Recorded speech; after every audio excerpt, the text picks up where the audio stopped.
اکتوبر کی سرد ہوا جب شہر کی سنسان گلیوں پر پھسلتی ہوئی چل رہی تھی، اسی دوران پولیس اسٹیشن میں ایک عجیب سا خوف پھیلنے لگا تھا، کیونکہ پچھلے ایک ہفتے سے شہر میں مسلسل 3 پراسرار قتل ہو چکے تھے اور ہر لاش کے قریب سے ایک ہی چیز ملتی تھی، ایک چھوٹا سا ٹوٹا ہوا کانچ کا ٹکڑا، جیسے کسی مخصوص بوتل یا شیشے کا حصہ ہو، مگر قاتل کا کوئی نشان نہیں، کوئی فنگر پرنٹ نہیں، کوئی کیمرہ فوٹیج نہیں، بس لاش، خون اور وہ پراسرار شیشہ۔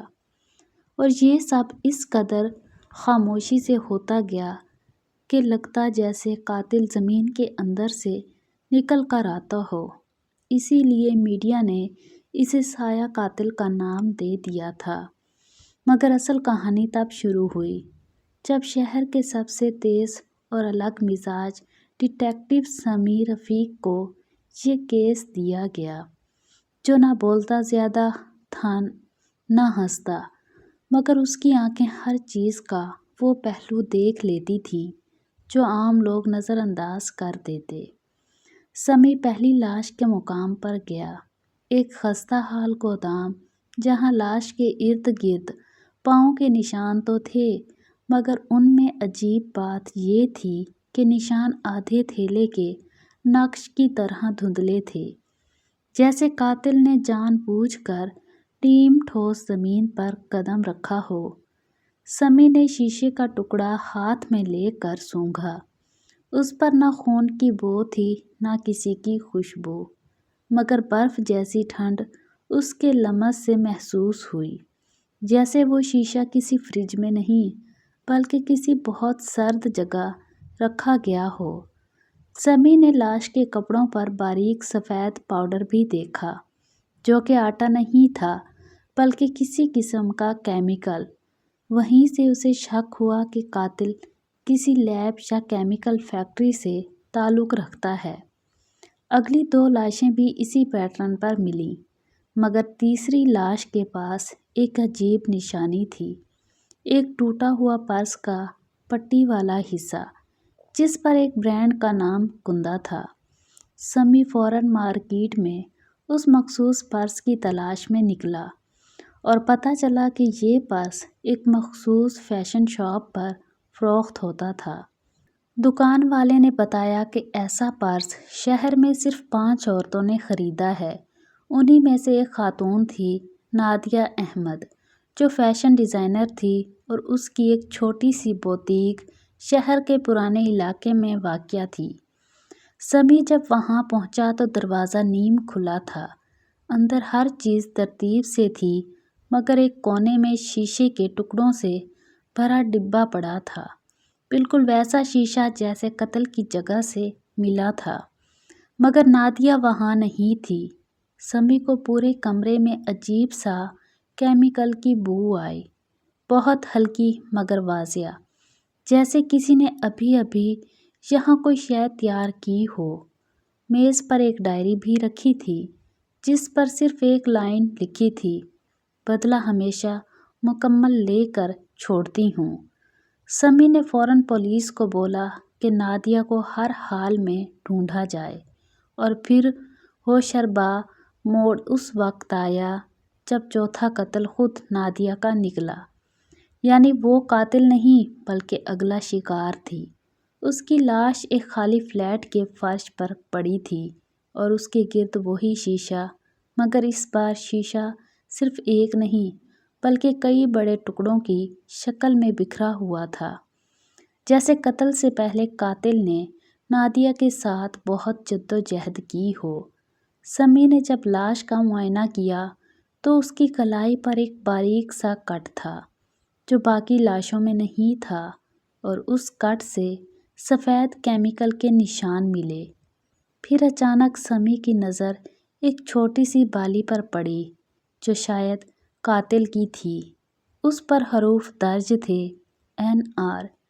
یہ دیکھتے ہی سمیع کے ذہن میں ایک بجلی سی گونجی، کیونکہ نادیہ احمد تو NA بنتا ہے، مگر NR کون ہے؟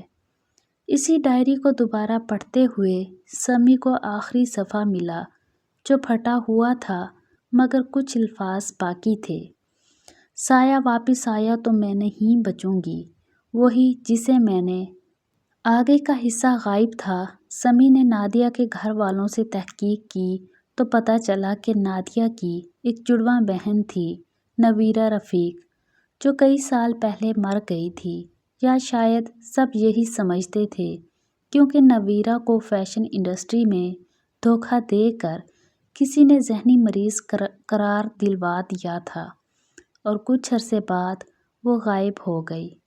پولیس نے سمجھا کہ وہ مر چکی ہے مگر اصل میں وہ زندہ تھی اور اس کے اندر سالوں کا بدلہ بھرا ہوا تھا۔ سمی نے فوراً اس بات کو جوڑا کہ نادیہ کا پرس کیوں ملا، کیونکہ نویرہ اس کی جڑواں تھی، دونوں ایک جیسی لگتی تھیں۔ نادیہ کے پاس موجود چیزیں وہ آسانی سے نویرہ سمجھ کر استعمال کر سکتی تھی، اور شیشے کے ٹکڑے وہ اس بوتیک میں بننے والی نئی شیشے والی پرفیوم بوتلوں کے نمونے تھے جنہیں نویرہ استعمال کرتی تھی تاکہ ہر قتل کی نشانی ایک جیسی رہے۔ سمی نے شہر کے باہر ایک پرانی بند فیکٹری تک اس کا سراغ نکالا۔ اندر داخل ہوتے ہی عجیب سا اندھیرا اور ٹھنڈک تھی، جیسے دیواروں میں بھی خاموشی دفن ہو۔ یکدم ایک سایہ اس کے پیچھے سے نکلا اور وار کیا، مگر سمی نے حملہ روک لیا۔ روشنی میں وہ چہرہ سامنے آیا، نویرہ رفیق، مگر وہ عام انسان جیسی نہیں لگ رہی تھی۔ اس کی آنکھوں میں بدلے کا زہر، ہاتھوں میں کانچ کا ٹکڑا اور جسم پر نادیہ کا ڈیزائن کیا ہوا کوٹ۔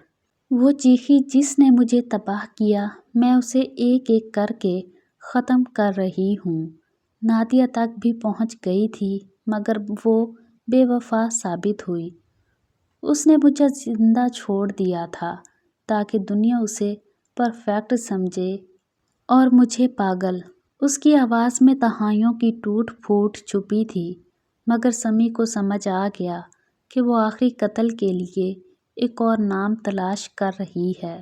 سین، اور وہ سین سمی تھا، کیونکہ نویرہ کے خیال میں پولیس ہمیشہ غلط کو بچاتی ہے، جیسے اس وقت بچایا تھا، جس کی وجہ سے وہ مرنے کے برابر زندگی گزارنے پر مجبور ہوئی۔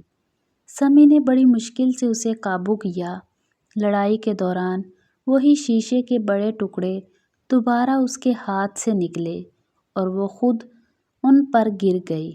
اس کی سانسیں دھیرے دھیرے ٹھنڈی پڑتی گئیں، مگر اس کے چہرے پر ایک عجیب سا سکون تھا، جیسے وہ بدلہ مکمل ہونے پر مطمئن ہو۔